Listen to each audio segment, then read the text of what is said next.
Ya, halo, selamat pagi saudara. Kembali lagi bersama saya Jentis Siombing dalam Sapa Semut. Saudara, pagi ini kita akan membahas seputar Mamis Project yang menjadi wadah yang membersamai antara orang tua dengan buah hati. Dan sudah hadir bersama kita Kak Yeni, langsung dari Mamis Project. Langsung saja kita sapa. Halo Kak Yeni, apa kabar? Halo Kak Jenny, alhamdulillah baik nih.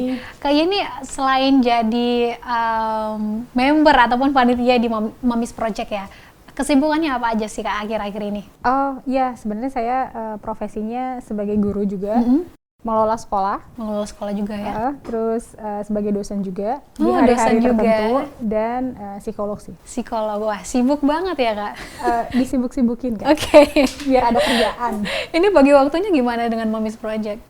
Alhamdulillah Mamis Project itu kegiatannya tuh nggak reguler tapi akan selalu ada. Jadi Oke. Mamis Project tidak melulu ada kegiatan yang, maksudnya membagi waktunya ya ketika ada event di Mamis Project ya berarti saya akan fokus dulu sementara ke Mamis Project gitu. Oke. Dan biasanya akan seiring dengan sejalan sih dengan kegiatan yang lain gitu.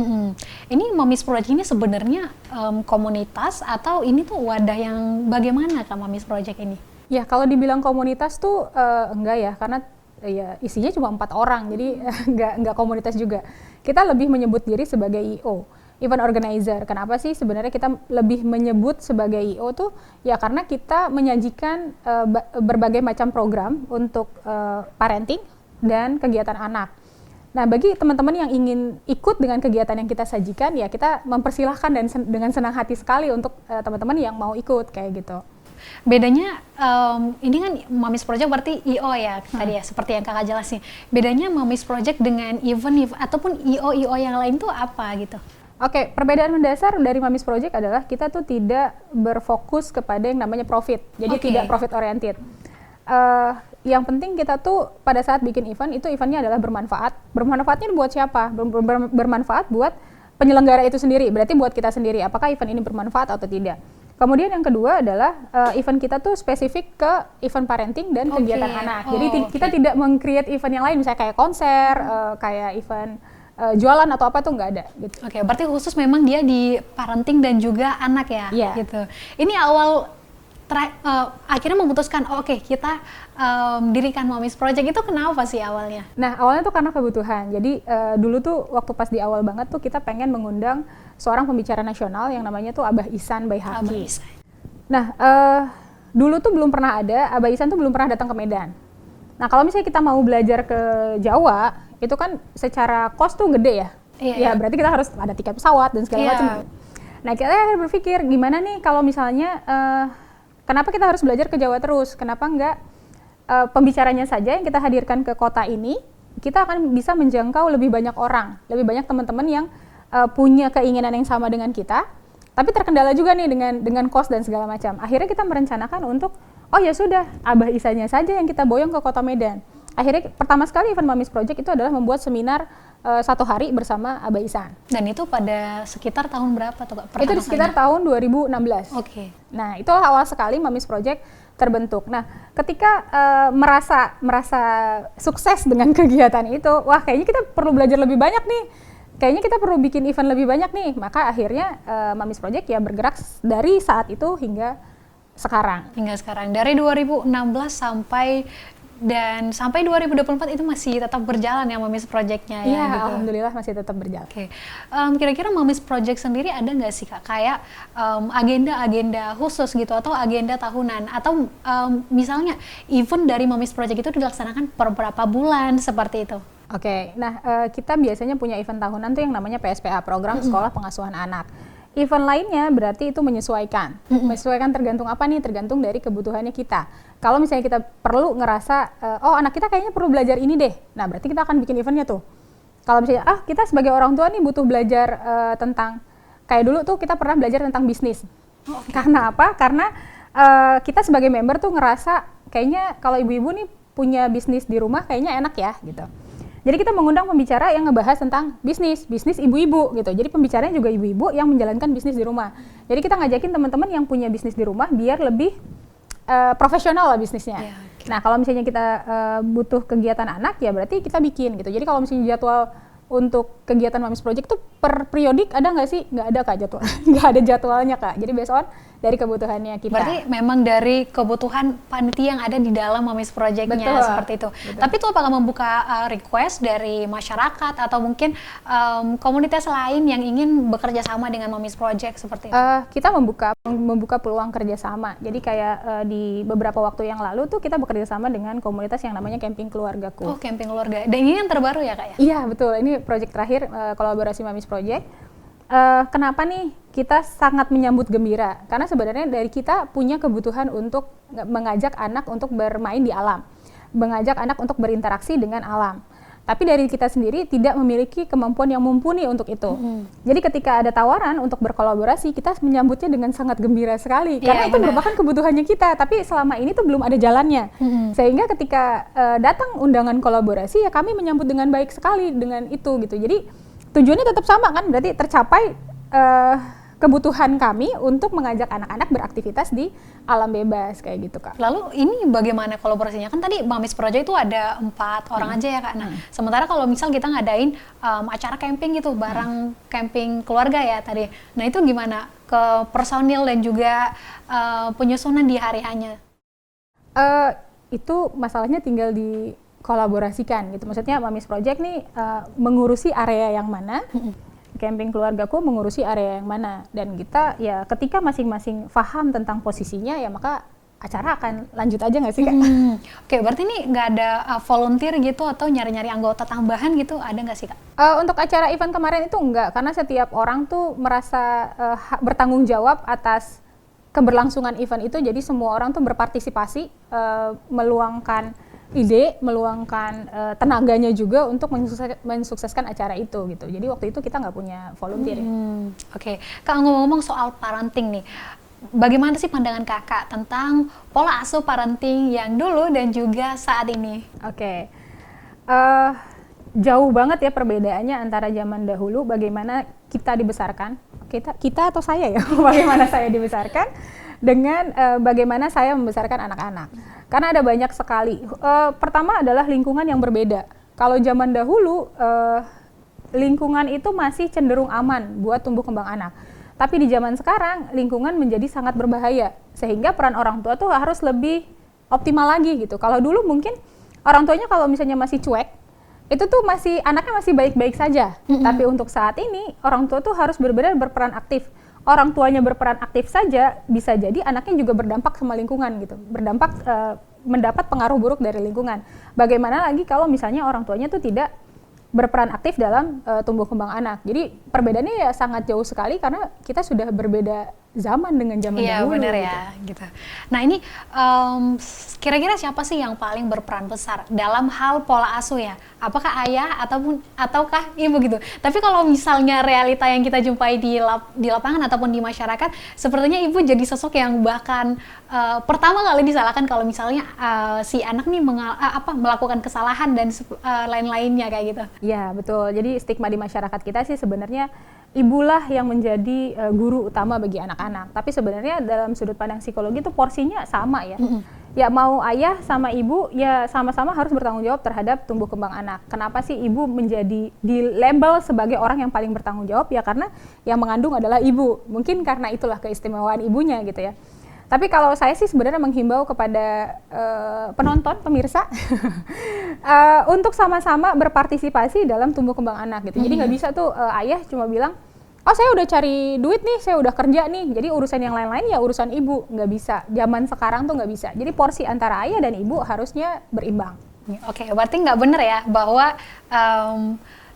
ibu tuh maksudnya pola asuh parenting itu tanggung jawab utama itu ada di ibu, tapi seimbang antara ayah dan juga ibu seperti itu betul. ya. Iya, saya lebih setuju yang itu, Kak. Oke, nah kira-kira nih apa sih yang perlu diperhatikan dalam parenting sedini mungkin dari dalam mengurus anak? Oke, apa sih yang perlu diperhatikan? Jadi yang perlu diperhatikan kalau menurut saya itu adalah kelekatan antara anak dengan orang tua. Bagaimana sih sebenarnya anak memiliki ikatan yang kita sebut dengan bonding ke orang tuanya. Sehingga apa? Sehingga ketika anak ini menjadi dewasa, ketika anak ini berhadapan dengan lingkungan sosial lainnya, dia itu memiliki nilai dan pemahaman yang ditanamkan oleh orang tuanya. Harapannya apa? Dengan bonding itu sendiri, anak-anak akan terbentengi dari pengaruh buruk lingkungan gitu. Jadi misalnya diajakin temennya untuk ngerokok misalnya gitu ya. Karena nasihat ayah dan ibunya ngerokok itu nggak boleh. Iya. Sehingga akhirnya dia, nggak apa-apa, aku nggak ngerokok, nggak apa-apa, nggak usah ditemenin juga nggak apa-apa. Jadi dia punya tempat yang aman untuk menyatakan perbedaan pendapat dengan lingkungan. Di mana tuh tempat yang aman itu? Di rumah berarti. Kayak gitu, Kak.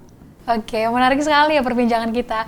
Berarti kesimpulan yang saya dapat bahwa pola asuh ataupun tanggung jawab dalam parenting itu adalah tanggung jawab bersama antara ayah dan juga ibu. Dan saya masih banyak lagi yang mau saya tanya sama kakak, tapi kita akan kembali setelah jeda berikut.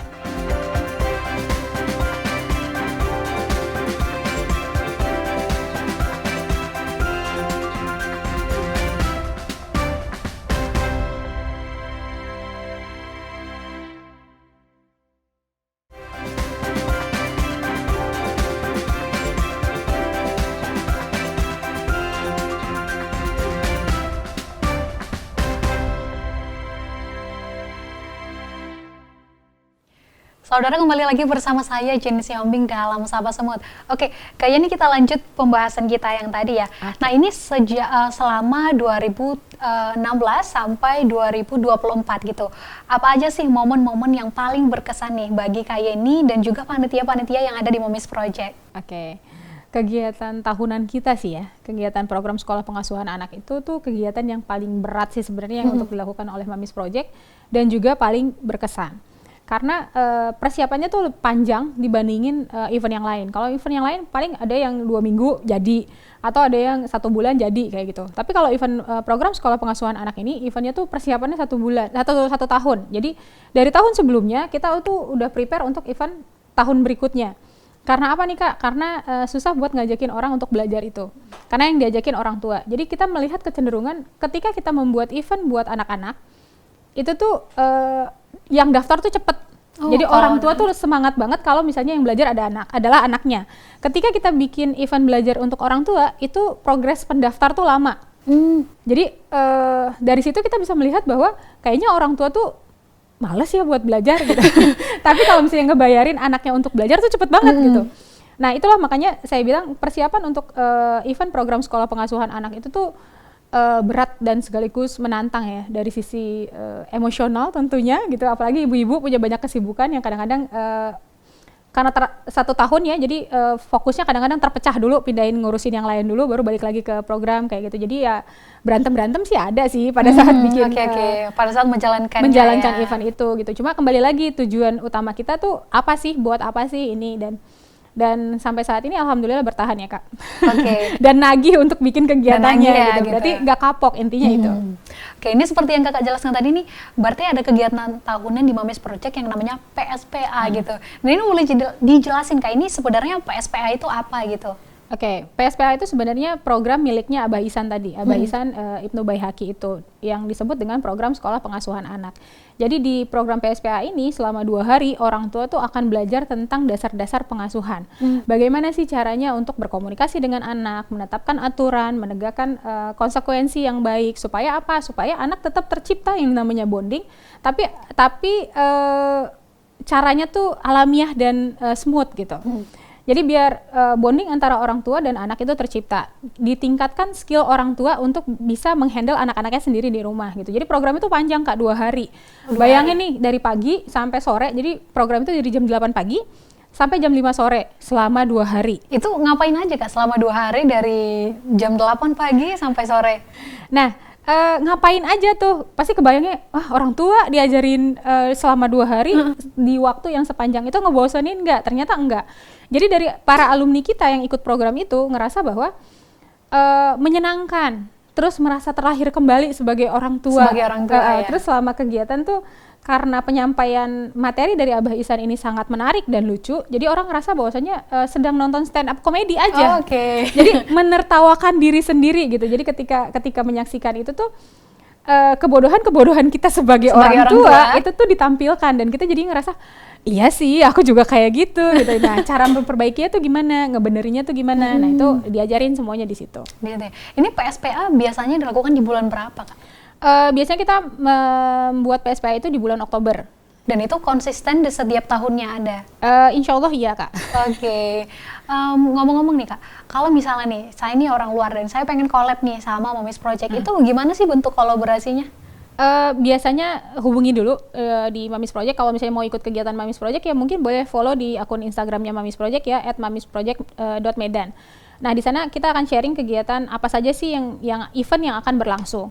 Kalau misalnya mau berkolaborasi ya biasanya kita akan ngajakin ngobrol. Kalau kolaborasi apa sih sebenarnya yang diinginkan dari Mamis Project. Biasanya kalau misalnya sesuai dengan kembali lagi kebutuhannya kita akan ajakin untuk berkolaborasi. Oke, Kak, ini berdasarkan hasil riset saya nih dari Instagram Mamis Project. Kayaknya kegiatan terbaru tuh ada membuat sabun dari minyak jelantah ya Kak. Iya betul. Nah itu kan pematerinya Kakak sendiri nih. Nah yang notabene-nya Kakak adalah anggota dari Mamis Project sendiri. Nah itu gimana? Apakah memang Kakak mencari tahu bagaimana cara membuat sabun atau Kakak memang distributor sabun nih gitu? Berasa distributor sabun. Enggak Kak, jadi gini, itu sebenarnya adanya kebutuhan ya. Kebutuhan dari salah satu member. Jadi Mbak Yensi kemarin bilang, Yen bikin dong, aku mau belajar bikin sabun minyak jelantah. Nah dari mana nih, kenapa saya yang akhirnya jadi pemateri? Karena di sekolah saya itu ada program yang namanya sedekah jelantah. Jadi kita mengumpulkan jelantah sisa dari orang tua siswa atau siapapun yang mau berdonasi ke kita untuk kita olah menjadi sabun. Ketika sudah diolah menjadi sabun, donatur akan mendapatkan sabun itu untuk digunakan di kehidupan sehari-hari lah gitu. Jadi akhirnya Kak Yensi bilang, saya juga mau dong untuk belajar bikin sabun minyak jelantah. Nah, dari situlah, akhirnya itu event kayaknya cuma 4 hari deh setelah kita ngobrol. Ya udah Kak, bikin aja di sana di tempat di Krayon kan. Bikin aja, tapi kegiatannya gimana ya? Bikin orang tua dan anak aja, karena kalau itu kan kita proyeknya ini akan diterapkan diaplikasikan di rumah. Jadi biar apa? Biar anak tahu bahwasanya minyak jelantah juga bermanfaat, masih bisa digunakan kembali. Biar orang tua semangat untuk ngumpulin minyak jelantah. Karena khawatirnya kalau misalnya tidak ada yang kontrol, biasanya anak-anak kan lebih konsisten ya terhadap aturan. Jadi kalau misalnya anaknya ikut berpartisipasi dalam kegiatan itu, ketika ibunya mau buang minyak jelantah sembarangan, anaknya akan ngingetin, Bu itu kan bisa dikumpulin, bisa diolah jadi sabun. Bener-bener. Makanya akhirnya kemarin event yang terakhir kita buat adalah event untuk orang tua dan anak. Jadi orang tua dan anak sama-sama diajarkan untuk membuat sabun minyak jelantah. Berarti ini orang tua dan anak emang sama-sama aktif bekerja sama ya gitu ya? Betul Kak. Gitu. Oke, ini kira-kira nih Kak, kalau Mamis Project sendiri selama udah berapa tahun nih berjalan gitu, itu bagaimana kolaborasi yang dilakukan dengan mungkin pihak pemerintah ataupun pihak swasta atau bahkan komunitas-komunitas lainnya?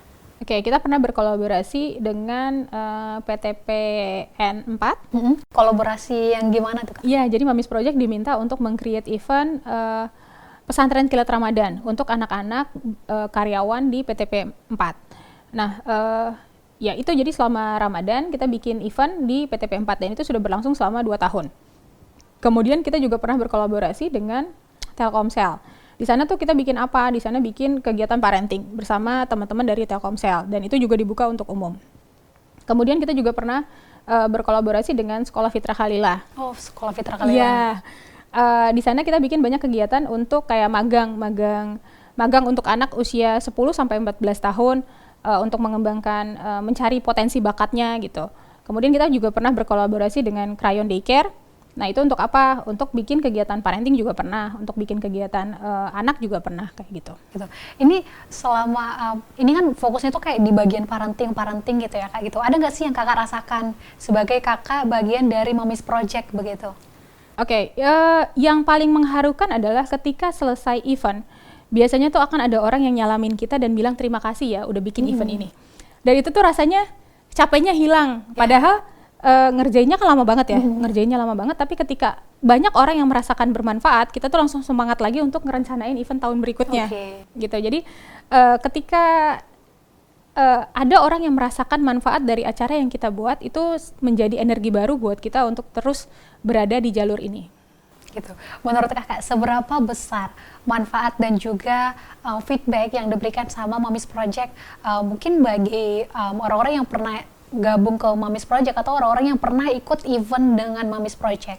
Oke, kayaknya semuanya hampir sebahagian besar mungkin merasa event yang kami buat itu bermanfaat. Terbukti dari banyaknya langganan ya. Jadi sebenarnya pada akhirnya yang ikut tuh saya ingat banget tuh ada anak salah satu teman kita yang anaknya tuh dari usia 5-6 tahunan sampai sekarang anaknya tuh sudah remaja. Wow. Udah umurnya 13 kalau nggak salah. Konsisten banget ya. Betul, konsisten banget. Dari mulai kajian di taman, waktu itu kita bikin namanya kamus kecil ya, kajian anak muslim kreatif, cerdas dan ilmiah, sampai sekarang bikin program magang untuk anak-anak remaja. Nah, anak itu tuh ikut terus di kegiatan Mamis Project. Ibunya juga tetap ikut gitu. Jadi sampai akhirnya kita merasa bahwasanya ini anak kita sendiri karena saking mengenalnya dia tuh di setiap event tuh ada gitu. Jadi kalau misalnya ketemu sama anak itu, saya sampai bisa menyebutkan nih anak karakternya gimana karena saking ketemu hampir setiap event tuh ketemu dia gitu. Jadi saya langsung kebayang nih anak gimana sih sebenarnya gitu. Nah, jadi dari situ sih kami melihat bahwa ternyata ada juga sih yang benar-benar percaya dengan kami untuk membuat event baik event parenting maupun event kegiatan anak gitu dari teman-teman yang suka ikut lagi kayak gitu.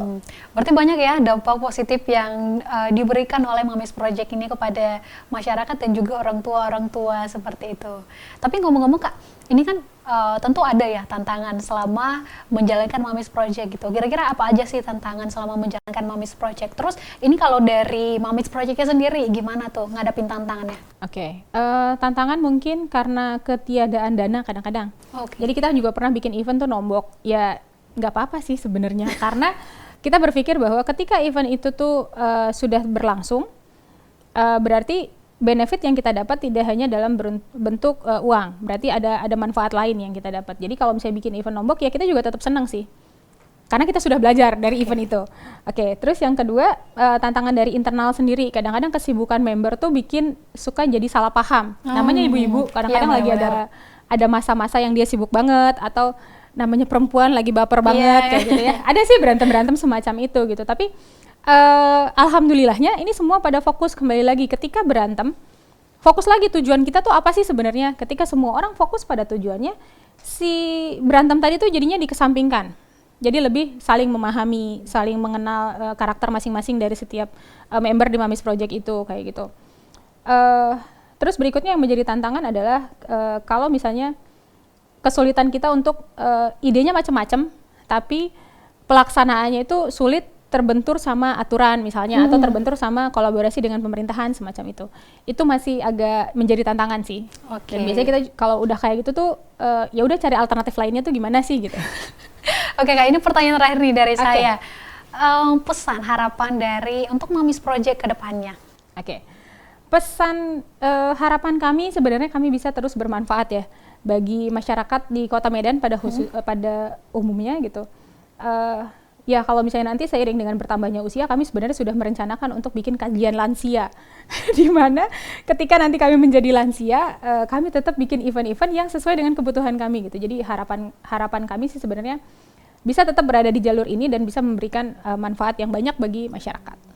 Oke, menarik sekali ya Kak perbincangan kita sejak tadi. Dan kayaknya next Jenny bakal ikut nih sama kegiatan-kegiatannya Mamis Project. Boleh ya Kak ya? Oh, boleh banget Kak Jenny. Oke. Nah saudara, itu dia tadi perbincangan saya dengan Kak Yeni langsung dari Mamis Project yang menjadi wadah yang membersamai antara orang tua dan juga anak. Semoga informasi tadi dapat bermanfaat bagi kita semua. Saya Jenny Siombing mewakili seluruh kru yang bertugas pamit undur diri dari hadapan Anda. Sampai jumpa di Sapa Sumut selanjutnya hanya di Kompas TV, independen terpercaya.